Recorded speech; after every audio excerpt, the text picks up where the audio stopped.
subject to time is not subject to grief. The grief is such an illegitimate, useless process. Even Anatma doesn't deserve grief, even though it dies. Why? He explains. Atha chainam nitya jatam nityam va manyase hatam. Oh, Vritam. Nityam va manyase Vritam. Tathapi tvam mahabhavo naivam shochitum arhasi.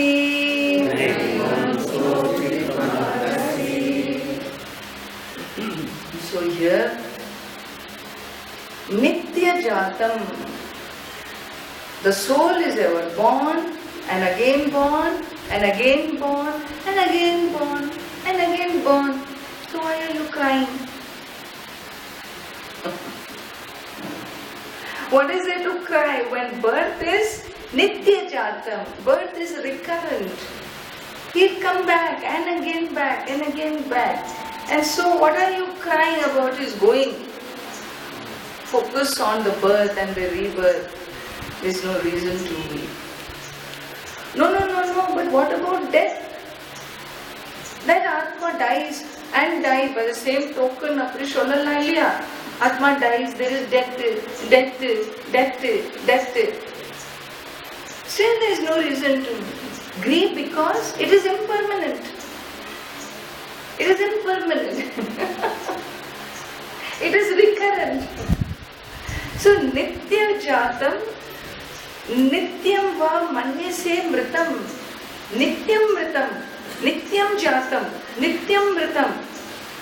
This is the nature of creation. This is the nature of change. And therefore, Tathapi, this being so, Arjuna, hey Mahabhaho, you are the muscle man, Mahabhaho. You are the macho guy, you are the warrior, you are a symbol of strength. And what are you sitting like a coward, weeping, when this is the nature of life? See, even Anatma which dies, there is no reason to grieve. Jatasya hi dhruvo mrityuhu dhruvam janma mritasya cha tasmad pariharyete na tvam shochitum arhasi.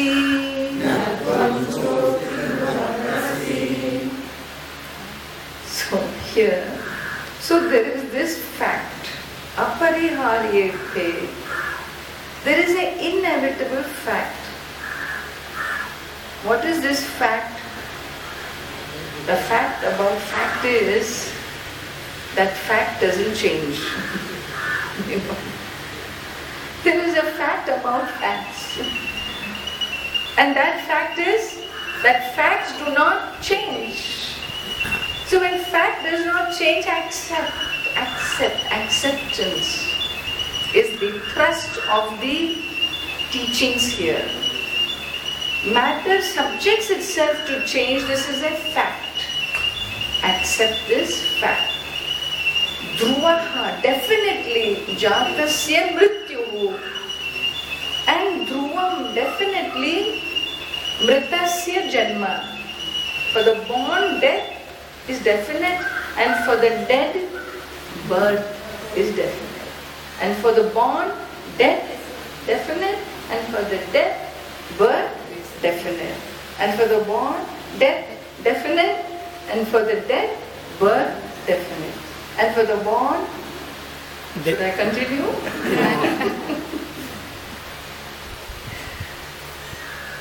This is definite. And for that fact, a fact that cannot change because it's a fact, what is there to grieve? Tasmat apariharyate na shochitum arhasi. Look at this. Avyaktadini bhutani vyaktamadhyani bharata avyaktanidhanan eva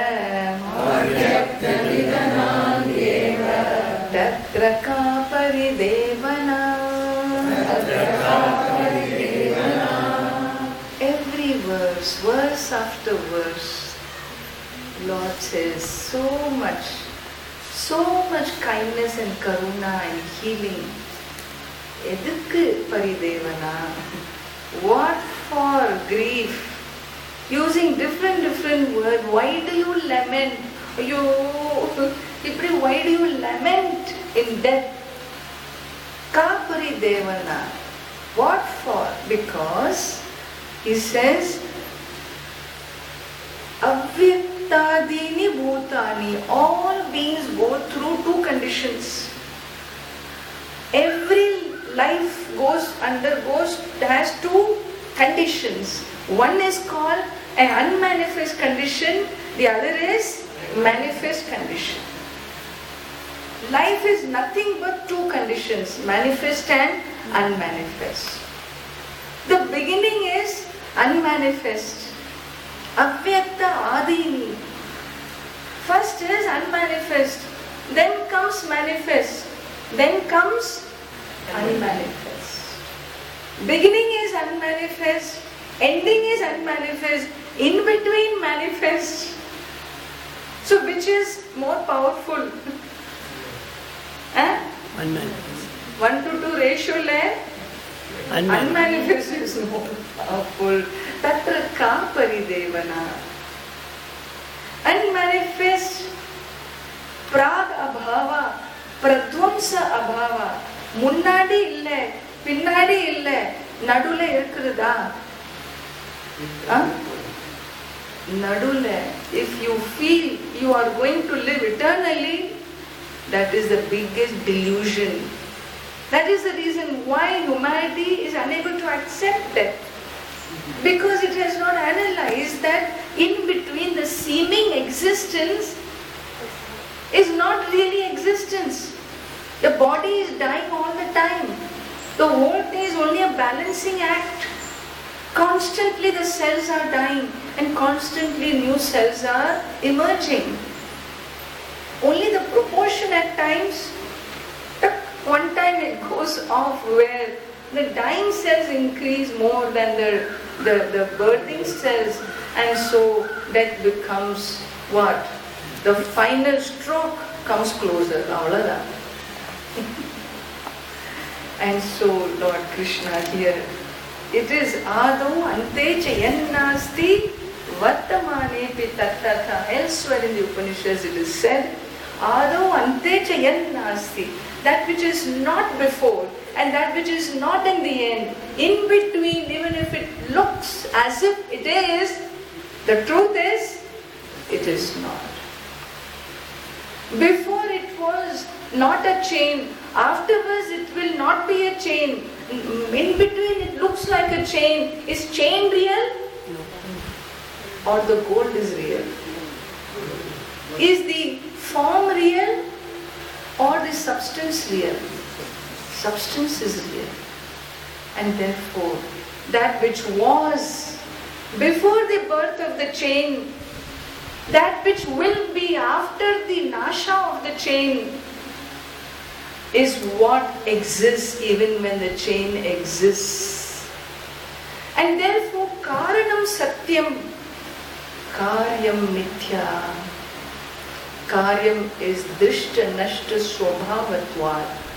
That which I see as Jagat, which is within time frame network, that is called mithya because it is not, it doesn't have a was, is and will be status. It is only, it exists so long as you see it. Drishta nashta swabhavaha. As you see, it changes. It is gone. The death of this moment is the birth of the next moment. Right?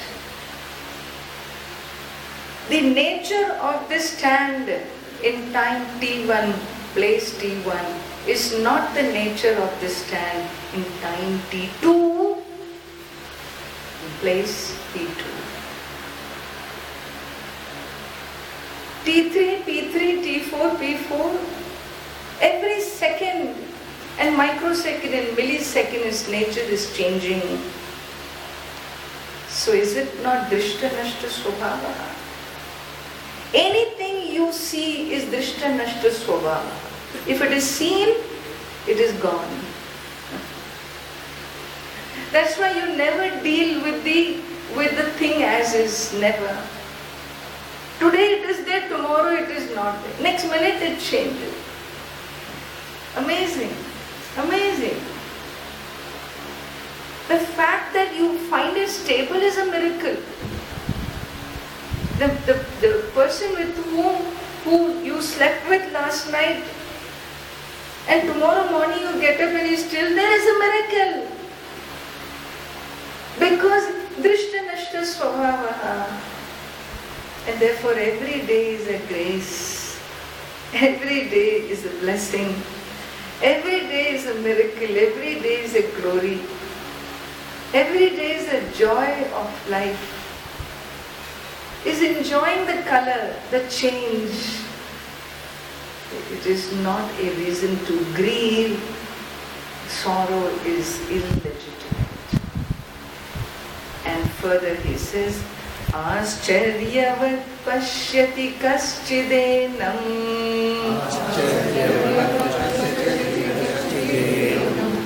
Ascharyavat vadati tathaiva chanyah.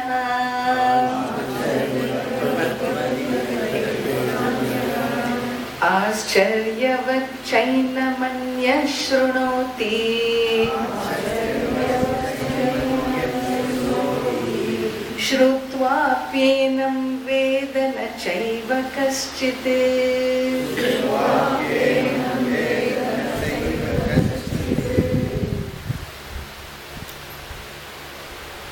So he says, the person who receives, please don't see this translation, there is some issues, problems in this translation.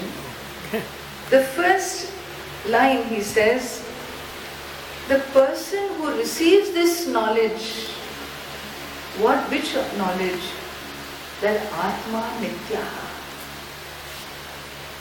That itself is a great wonder. Because you cannot imagine Atma Nitya. All the time the world is establishing Atma Anitya.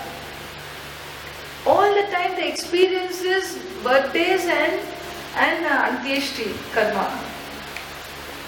And therefore nobody even declares or dare declare the truth that Atma Nitya.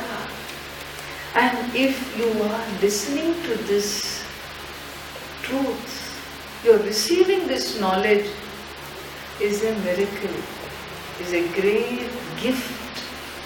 The greatest gift in you, the soul's life to enjoy, is listening to this truth. I am Nitya. Ascharyavat.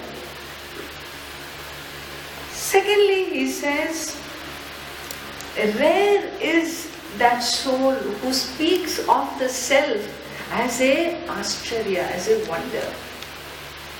The teacher, to sit and speak about it. Why should he bother? Why? What is it that you can give this soul more than what he or she already is? What can you give? Nothing. When you are clear you are the infinite, the world can give you nothing. It is Drishta Nashta Swabhavaha. And therefore there is no reason for a guru to teach. And if a guru teaches, itself is a wonder, another wonder. Ascharya, pashyati, vadati anyaha. The one who speaks of it as a wonder itself is a wonder. And third, he says, it is a wonder. Rare are those students, Rare is this knowledge that comes as a Atma Nityaha is a wonder. And rare are the students who hear about this Atma and want to know, want to embrace this soul, want to own up this soul, and want to drop the falsehood of life. That is another wonder. The fourth wonder is what? Shrutvapi. The fourth wonder is, in spite of listening to the great teacher, in spite of the great knowledge being given, in spite of weeks, after months, after years of Shravanam, still this person says, I don't know the Atma. That is yet another wonder. Shrutva penam. He says, Shrutvapi na Vedam. I do not understand. That is yet another wonder. Thus, this shloka, in a very crisp, beautiful way, describes the whole process. That is why we say, this teaching is Ganga Snana. This teaching is Jnana Ganga flow. Because once you take a dip, it's over. It's over. All dukkham is gone. Your whole dimension, your perspective, everything undergoes such a transformation that no more you are that old crying soul.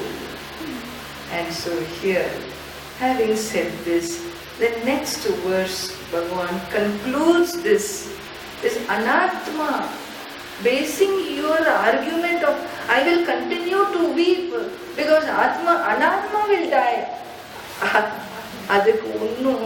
There is no adhara for an argument. And so Lord Krishna, in this section, goes all out. He has established Atma is Ashoshyaha. Here he has established Anatma is Ashoshyaha. And he proceeds further that three more arguments he will give. Why, Arjuna, you should not grieve, why you should get up and fight. He will give three more arguments in the coming shlokas, which we will see in the next class. I will close here and we will have a short meditation before